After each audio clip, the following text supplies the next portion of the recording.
Σήμερα λοιπόν έχουμε κοντά μας ένα star συγγραφέα, τον Στέφανο Ξενάκη. Στέφανε, καλώς ήρθες στην εκπομπή. Σας ευχαριστώ πολύ που με φιλοξενείτε, παιδιά. Εγώ ευχαριστώ. Στέφανε, πες μου 3 πράγματα που θεωρείς ότι πρέπει να κάνει κάποιος στη ζωή του. Και στη ζωή μου και στη ζωή του. Η ερώτηση είναι σωστή.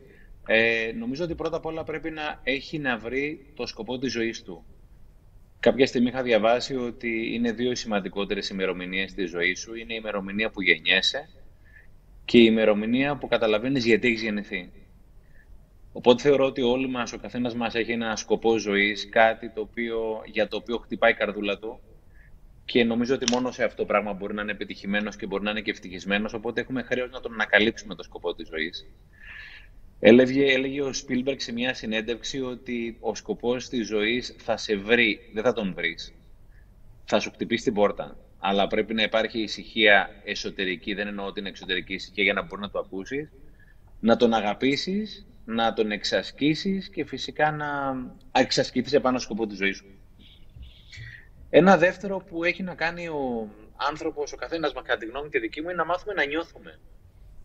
Είμαστε σε ένα σύμπαν που έχουμε μάθει να ξεχωρίζουμε τα συναισθήματά μας σε θετικά, σε αρνητικά, σε κακά και σε καλά. Και τελικά είναι μόνο ευχάριστα και δυσάρεστα συναισθήματα. Και είναι και ωραία εκεί η αγάπη και η ευγνωμοσύνη και η σύνδεση. Αλλά εξίσου ωφέλιμος είναι και ο θυμός και η ζήλια, καμιά φορά και ο φθόνος. Οπότε είναι πολύ σημαντικό να βιώνω το συναίσθημά μου. Γιατί έχω έρθει εδώ πέρα για να νιώσω. Δεν έχω έρθει για να την περάσω flat. Η flat γραμμή δεν είναι όταν πεθαίνουμε, όταν σταματάμε να νιώθουμε. Και θεωρώ ότι κάθε συναίσθημα έχει να μας πάει κάπου, αρκεί να το επιτρέψουμε να μας πάει και να το βιώσουμε. Ένα τρίτο θα έλεγα ότι είναι πολύ σημαντικό να μάθουμε να συνδεόμαστε με τους συνανθρώπους μας. Και υπάρχει μια απάτη της ξεχωριστότητας στη Λέωνα Τζέμι. Θεωρούμε ότι ο καθένας μας είναι ξεχωριστό και όμως ο καθένας μας είμαστε ένα με το σύνολο. Και όταν συνδέεσαι με τον συνάνθρωπό σου με τον οποιοδήποτε τρόπο, με καλημέρα, με καλησπέρα, με ευχαριστώ, με παρακαλώ, με το να μπορείς κάποια στιγμή να μιλήσεις ειλικρινά και να ακούσεις ειλικρινά, θεωρώ ότι πραγματικά αγγίζουμε, πλησιάζουμε στο νόημα της ζωής μου. Οπότε αυτά είναι 3 από τα πράγματα που είναι καλό να κάνει καθένας μας, αν πραγματικά έχει έρθει εδώ πέρα για να ζήσει και όχι να επιβιώσει. Είχα διαβάσει ότι ο χειρότερος θάνατος δεν είναι να πεθάνεις, ο χειρότερος είναι να μην ζήσεις. Το αντίθετο του ζω δεν είναι πεθαίνω, είναι δεν ζω. Οπότε θεωρώ ότι ο καθένας μας έχει το δικό του χρέος να ζήσει όπως εκείνος ορίζει τη ζωή του. Πολύ ενδιαφέρουσα το προσέγγιση. Αυτό θα έλεγα και εγώ. Πραγματικά. Ποιο είναι, πιστεύεις, το καλύτερο δώρο που μπορείς να κάνεις σε έναν άνθρωπο που αγαπάς? Για μένα το καλύτερο δώρο που μπορεί να κάνεις σε έναν άνθρωπο που αγαπάς, ξεκινώντας πρώτα απ' όλα από τον εαυτό σου, γιατί και είναι και αυτή μια διαδική σχέση, η σχέση με τον εαυτό μας, είναι να είσαι ειλικρινής μαζί του.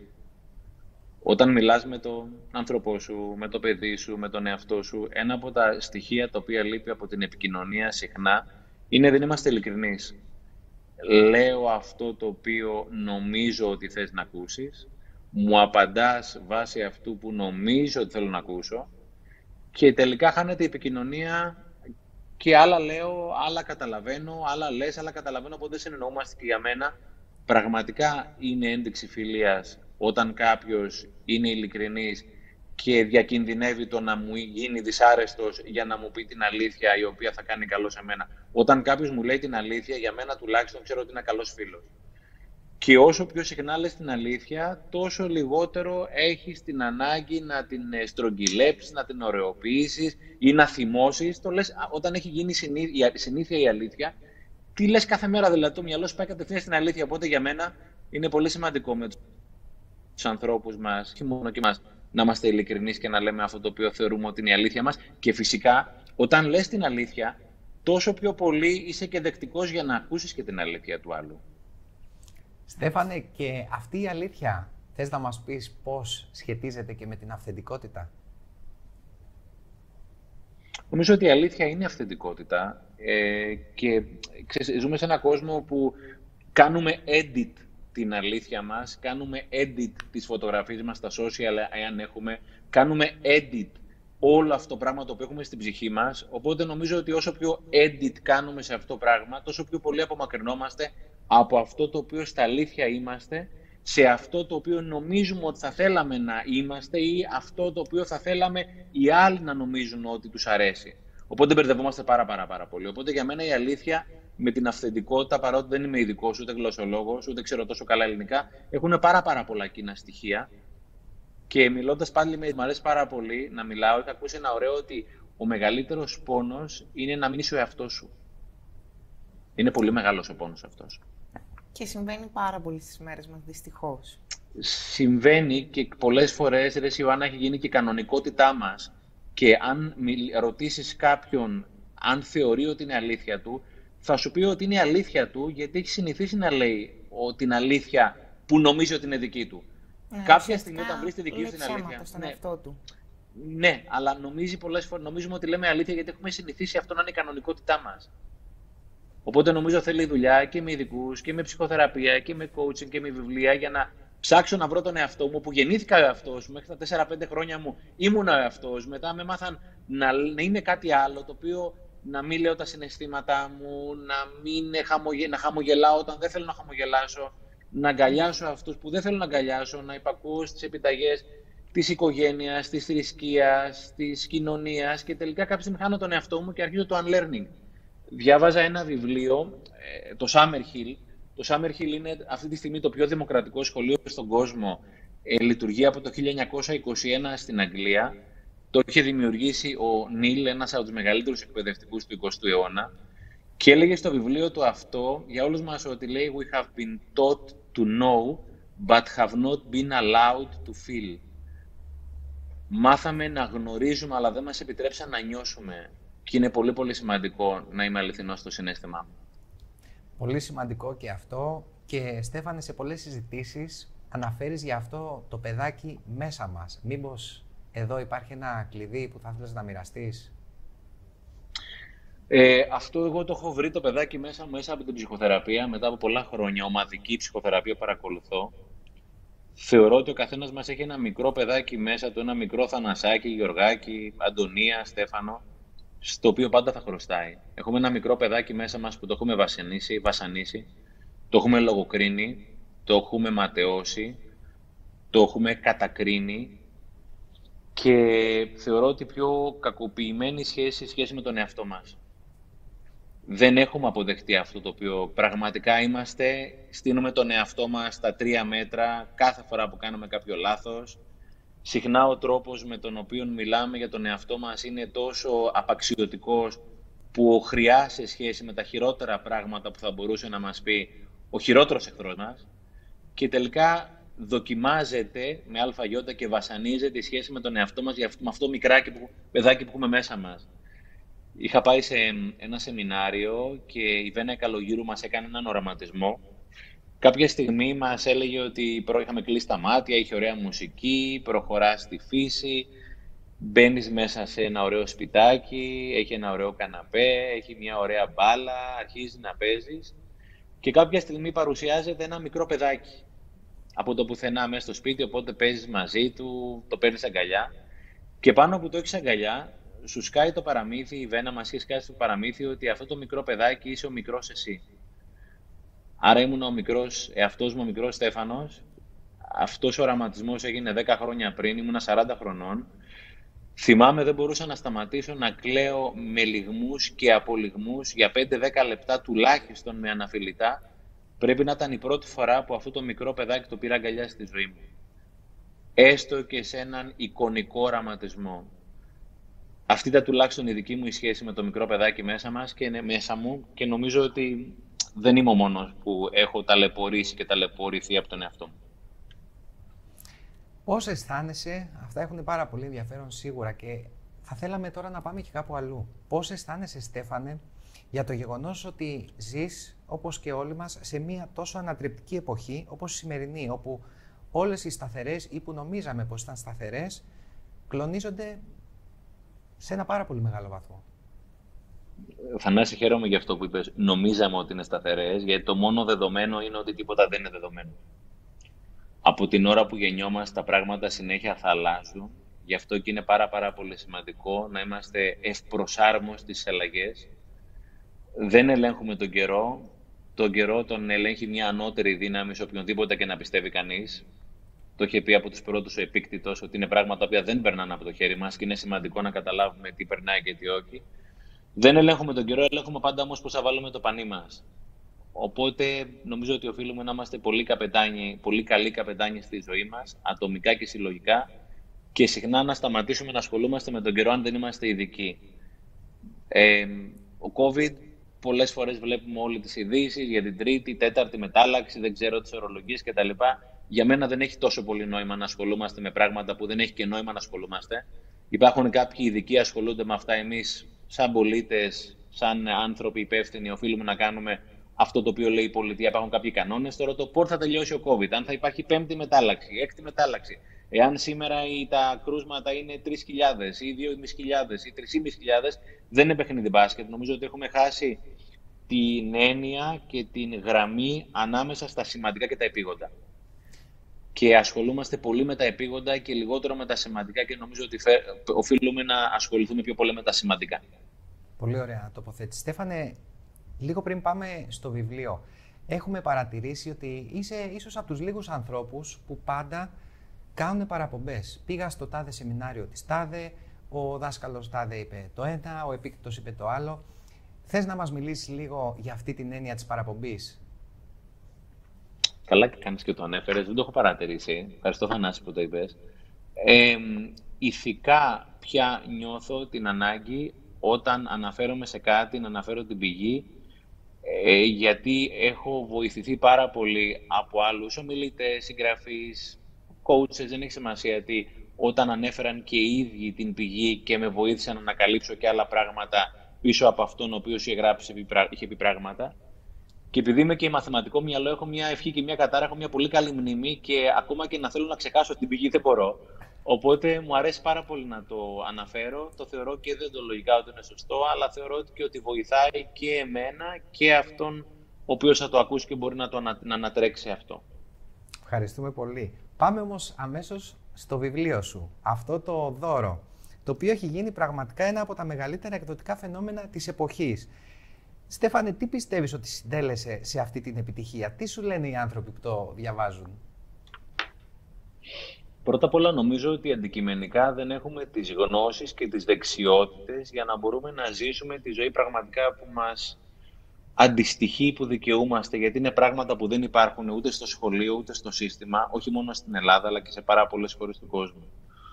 Οπότε νομίζω ότι το βιβλίο αυτό, χωρίς να σηκώνει το δάχτυλο, μέσα από απλές ιστορίες που συμβαίνουν σε όλους μας, βρήκε την ευκαιρία να αναφερθεί σε αυτά τα skills, σε αυτές τις δεξιότητες, σε αυτές τις ικανότητες, για να μπορούμε να ζήσουμε τη ζωή που πραγματικά μας αξίζει. Και είναι πάρα πολλοί άνθρωποι οι οποίοι δεν τα είχαν ακούσει ποτέ, τα πρωτοάκουσαν, και πραγματικά ο τρόπος που δεν είναι διδακτικός, αλλά είναι μέσα από καθημερινές ιστορίες που μπορεί να συμβούν στον οποιοδήποτε από εμάς, το αγάπησε και από κάποιο σημείο και μετά το ένα έφερε το άλλο, έγινε viral, κάποιοι το κάνανε δώρο σε κάποιους άλλους, οι ιστορίες κυκλοφόρησαν. Η Keybooks έκανε πάρα πολύ καλή δουλειά στο βιβλίο, γιατί εγώ έδωσα τα κείμενα, αλλά ο εκδοτικός οίκος θα κάνει βιβλίο και όχι μόνο. Βοήθησε πάρα πολύ ότι είχε κάποια τσιτάτα σε μεγάλες γραμματοσυρές, όπου κάποιος μπορεί να αναφερθεί, να το κοινοποιήσει και να πάρει μια φωτεινή γωνία της ζωής που μπορεί να μην είχε ξαναπάρει στο παρελθόν. Το γεγονός ότι είναι μικρές ιστορίες δίνει τη δυνατότητα να το διαβάσει κάποιος για 2, 3, 5 λεπτά και μετά να επανέλθει αύριο μεθαύριο. Οπότε θεωρώ ότι ένα σύνολο από πράγματα τα οποία είναι απτά αλλά και μη απτά βοήθησαν στο να αγαπηθεί το βιβλίο αυτό και να πετύχει όσο έχει πετύχει αυτή τη στιγμή. Στέφανε, εκτός από το εκδοτικό σου έργο, το οποίο είναι αδιαμφισβήτητα επιτυχία, είσαι αφιερωμένος και στον «Ναι μπορώ». Μπορείς να μας πεις λίγα λόγια περί τίνος πρόκειται? Ναι, το «Ναι μπορώ», αυτές οι δύο μαγικές λέξεις που εγώ τις έμαθα από τον δάσκαλό μου, τον Αντώνη τον Καλογύρου, είναι η δική μας η προσπάθεια, δική μου και πολλών εκπαιδευτικών, όλες αυτές οι αξίες, οι συνήθειες, η αυτογνωσία, η συναισθηματική νοημοσύνη, η συνεργατικότητα και τα σημαντικά πράγματα τα οποία λείπουν σε μεγάλο βαθμό από το εκπαιδευτικό σύστημα, να μπουν όλο και πιο δυνατά σαν παιχνίδι σε σχολεία και σε εκπαιδευτικούς οι οποίοι θέλουν να τα εφαρμόσουν ουσιαστικά στα παιδιά. Η ομάδα έχει μεγαλώσει και πλέον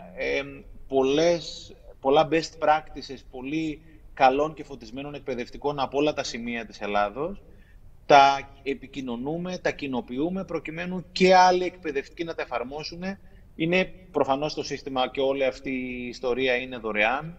Υπάρχει ένα κανάλι στο YouTube που λέγεται «Ναι, μπορώ», που έχουμε μέσα και όλα τα παραμύθια τα οποία έχουμε μεταφράσει και παράξει σε μικρές 5λεπτες ιστοριούλες για να μπορούν να έχουν πρόσβαση γονείς, παιδιά και εκπαιδευτικοί. Το «Ναι, μπορώ» απευθύνεται πιο πολύ σε παιδιά ηλικιών 6 έως 12 ετών και κάποια από τα πράγματα τα οποία εφαρμόζουμε είναι π.χ. το παράθυρο χαράς. Δηλαδή κάθε μέρα ή κάθε εβδομάδα υπάρχει ένα παράθυρο χαράς στην τάξη.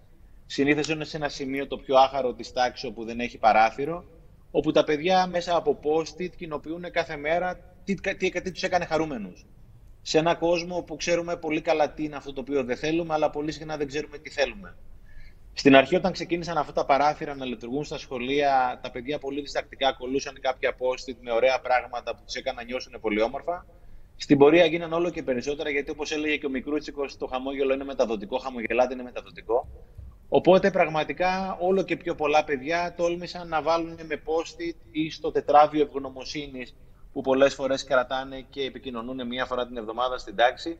Όλα αυτά πράγματα που τους κάνουν χαρούμενους. Και συχνά δεν είναι η πρόοδος που με κάνει να νιώσω χαρά, όσο η αίσθηση της πρόοδου.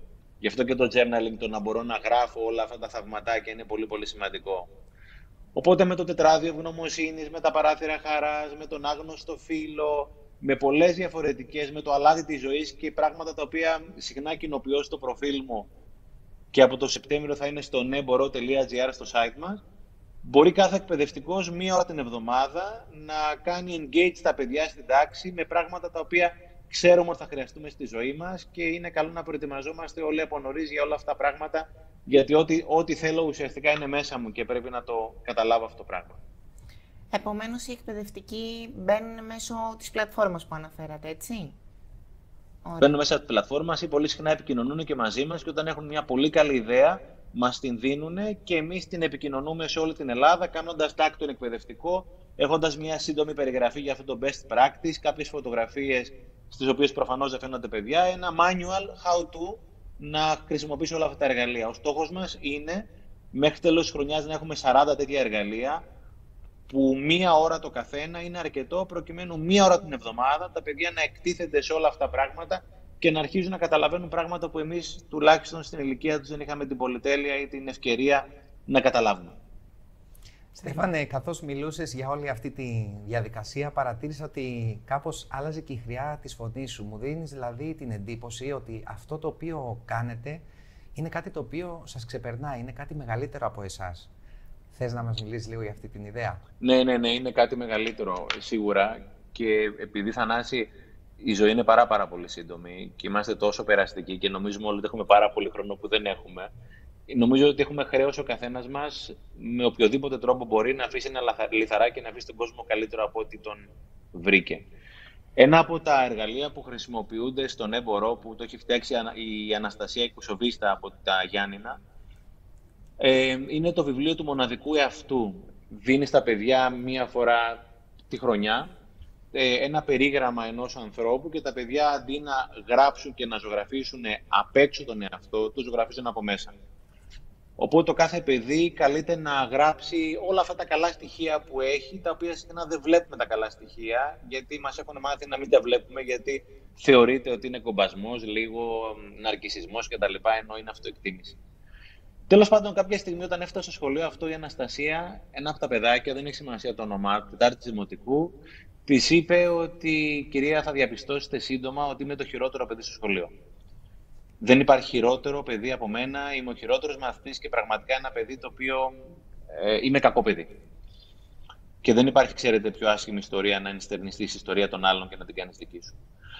Τέλος πάντων, μια μέρα η Αναστασία έβαλε τα παιδιά να δουλέψουν με αυτό το περίγραμμα, το βιβλίο του μοναδικού εαυτού και να γράψουν πράγματα για τον εαυτό τους και να τα επικοινωνήσουν στην τάξη. Ήταν 20 παιδιά Τα 19 δέχτηκαν να βρουν ωραία πράγματα που έχουν και να σηκωθούν επάνω και να πούνε όλα αυτά τα πράγματα τα οποία θεωρούν ότι είναι πολύ καλά με τον εαυτό τους, και όταν ανέβαινε κάθε παιδί, τα υπόλοιπα παιδιά τον ενισχύανε. Ξέρεις, Θανάση, Ιωάννα, Μαρία, είσαι και φιλομαθής, είσαι έξυπνος, με βοήθησε την άλλη φορά, οπότε βοηθούσε το ένα το άλλο. Το μόνο παιδί το οποίο δεν σηκώθηκε εκείνη την ημέρα ήταν εκείνο το εν λόγω παιδί, το οποίο δεν μπορούσε να βρει κάτι καλό να πει για τον εαυτό του, και μια ζωή είχε την ιστορία των άλλων. Όπου αφού άκουσε όλα τα παιδιά, στο τέλος πήρε το λόγο και λέει: θέλω να μιλήσω κι εγώ τελικά. Και είπε κάτι πραγματικά πάρα πολύ όμορφο και πολύ συγκινητικό για μένα. Είπε ότι είναι η πρώτη φορά στη ζωή μου που κατάλαβα ότι τελικά δεν είμαι τόσο κακό παιδί. Κατάλαβα ότι έχω χιούμορ και ότι όλα αυτά τα κάνω για να μπορώ να κάνω τους συμμαθητές μου χαρούμενους. Ήτανε μάλλον η μέρα που άλλαξε τη ζωή του παιδιού, γιατί βρήκε για πρώτη φορά στη ζωή του βρήκε κάτι καλό να πει για τον εαυτό του, που είναι πάρα πολύ σημαντικό. Μετά από 15 μέρες την πήρε ο μπαμπάς την Αναστασία και την ευχαρίστησε. Της είπε ότι με αφορμή αυτό που έκανες, άλλαξε η ζωή του παιδιού μου, γιατί ήταν η πρώτη μέρα που το παιδί μου πραγματικά βρήκε κάτι καινούριο, κάτι καλό να πει. Και από εκείνη την ημέρα βρίσκει μόνο ωραία πράγματα να πει για τον εαυτό του. Οπότε, ξέρετε, ακόμα και ένα παιδί να μπορεί να βοηθηθεί, ένας γονιός, ένας ενήλικας, ένας ανήλικος, ένα παιδάκι, να βρει την ομορφιά, νομίζω ότι έχουμε κερδίσει όλοι. Σίγουρα ακούγεται όχι απλά πολύ ρομαντικό, αλλά ίσως και απαραίτητο. Και Στέφανε, πάνω σε αυτό που λες, άραγε αυτή η μέθοδος, αυτός ο τρόπος σκέψης, μήπως θα μπορούσε να βοηθήσει και τα μεγάλα παιδιά? Βέβαια. Γιατί όλα αυτά τα πράγματα τα οποία μπαίνουν στα σχολεία, όπως και η ανακύκλωση, υπάρχουν δύο τρόποι να το δει κανένας. Ή ότι αν οι γονείς δεν ανακυκλώνουν ή δεν κάνουν όλα αυτά τα οποία λέμε, είναι καταδικασμένα προκειμένου να μην δουλέψουν στα παιδιά, ή μπορεί να το δεις ανάποδα και να δεις ότι έστω και ένα παιδί να φέρει όλα αυτά τα πράγματα στο σπίτι και κάποια στιγμή να μιλήσει με τον μπαμπά του και να πει: ρε μπαμπά, τι καλό συνέβη σήμερα. Να το κουβεντιάσουμε στο τραπέζι, ρε παιδί μου. Το πιθανότερο είναι ο μπαμπάς να εκπλαγεί, γιατί δεν έχουμε μάθει, ξέρετε, να βλέπουμε το καλό, έτσι. Υπάρχει μια τεράστια μοιοπία εις βάρος του καλού. Έχουμε εθιστεί να βλέπουμε το κακό. Και γι' αυτό και υπάρχει και το κλίμα πολλές φορές που υπάρχει. Και όπως λέει και ο φίλος μου ο Διονύσης Μπουγάς, το κακό το τρώμε αμάσιτο, ενώ το καλό το περνάμε από 10 κόσκινα. Μόλις σου πει κάποιος κάτι κακό, αυτομάτως το τσιμπάς. Είναι σαν τον ιό, το έχεις κολλήσει. Το ενσωματώνεις. Όταν κάποιος πάει να... Ακριβώς. Και όταν πάει να σου πει κάποιος: ναι, αλλά δεν μπορεί, δεν γίνεται. Τώρα κάτι δεν γίνεται. Και έχουμε εθιστεί να ζούμε με τα προβλήματα. Και μου θυμίζει το ποίημα του Καβάφη με τους βαρβάρους. Και τώρα που θα φύγουν οι βάρβαροι, τι θα κάνουμε εμείς? Ήταν και αυτή μια κάποια λύση. Πρέπει να βρούμε τους καινούριους βαρβάρους. Οπότε, Θανάση, για να απαντήσω στην ερώτηση που είναι πολύ ωραία, θεωρώ ότι πραγματικά μπορούν να βοηθηθούν και πολλά μεγάλα παιδιά από τα μικρά παιδιά να βρουν την ομορφιά και όλο αυτόν τον πραγματικά όμορφο και γεμάτο τρόπο ζωής, ο οποίος είναι από μέσα προς τα έξω και όχι από έξω προς τα μέσα. Υπέροχη τοποθέτηση. Στέφανε, λίγο πριν κλείσουμε, θα ήθελα να σε ρωτήσω το εξής. Ποιες είναι οι 3, ίσως και παραπάνω, βασικές αξίες που θα ήθελες να δώσεις στην κόρη σου και κατ' επέκταση σε όλα τα παιδιά του κόσμου? Ξέρεις, τα παιδιά μας τα επηρεάζουμε μέσα από το παράδειγμά μας και όχι μέσα από αυτά που τους λέμε. Και νομίζω τα παιδιά μας, όπως έλεγε ο Νατζέμι, είναι πραγματικά σαν τους σπόρους. Δηλαδή χρειάζονται μόνο νερό, χώμα και αγάπη. Και τα παιδιά μας ξέρουν πάρα πολύ καλά τι έχουν να κάνουν. Είναι leading by example, leading by example και είναι κάτι το οποίο δεν το καταλαβαίνουμε και συχνά πολλές φορές χρησιμοποιούμε και την έκφραση «τα παιδιά μας», ενώ όπως λέει ο Γκιμπράν δεν είναι τα παιδιά μας ανήκουν στον εαυτό τους και μόνο. Όταν είχε γεννηθεί η δική μου μεγάλη κόρη, η θεραπεύτριά μου η Μαρία Επιρουνάκη μου είχε πει να τη δεις όπως επιθυμεί και να σ' αρέσει. Δεν μου είχε πει να τη δεις όπως επιθυμείς, που συχνά το έλεγα κι εγώ, οπότε ένα σίγμα κάνει μια τεράστια διαφορά στη ζωή όλων μας. Ένα από τα πράγματα που θα ήθελα να δώσω στα παιδιά μου είναι αυτό που λέγαμε νωρίτερα και με σένα Θανάση και με την Ιωάννα, είναι η αλήθεια. Το να μάθουν να λένε, να βιώνουν και να υπηρετούν την αλήθεια τους. Είναι πολύ ωραίο πράγμα η αλήθεια. Πρόσφατα, το δεύτερο το δώρο ήταν υποψήφιο στα βραβεία Public για το βραβείο του Ευζήν Έστειλα κάποια μηνύματα σε κάποιους φίλους από το Instagram που έχουμε και προσωπική σχέση και τέλος πάντων αρκετά μηνύματα και λέω παιδιά, αν το έχετε διαβάσει και μπορείτε να το ψηφίσετε, το ψηφίζετε, θα είναι πραγματικά πολύ καλό και ούτως ή άλλως ευχαριστώ που το έχετε διαβάσει. Ένα παιδί μου στέλνει ένα μήνυμα, μου λέει θα το ψηφίσω και μετά από μισή ώρα μου λέει ξέρεις κάτι, το σκέφτηκα και τελικά δεν το ψηφίσω. Τελικά δεν θέλω να το ψηφίσω. Του λέω φίλε, respect. Γιατί είπε την αλήθεια πραγματικά. Ακριβώς. Οπότε, Στέφανε, σε ευχαριστούμε πάρα πολύ που ήσουν κοντά μας, πλούτος γνώσης και μοιράσματος. Ευχαριστούμε πάρα πολύ. Εγώ ευχαριστώ, χαρά και τιμή για μένα, ευχαριστώ πάρα πολύ. Να θυμίσουμε λοιπόν ότι τα βιβλία του Στέφανου Ξενάκη, το δώρο 1 και 2, κυκλοφορούν από τις εκδόσεις Keybooks και μπορείτε να τα βρείτε σε όλα τα βιβλιοπωλεία. Σας ευχαριστούμε και εσάς που ήσασταν μαζί μας για άλλη μια ακόμη εκπομπή Book for Thought και θα σας δούμε την επόμενη εβδομάδα. Μέχρι τότε όμως, να είστε καλά.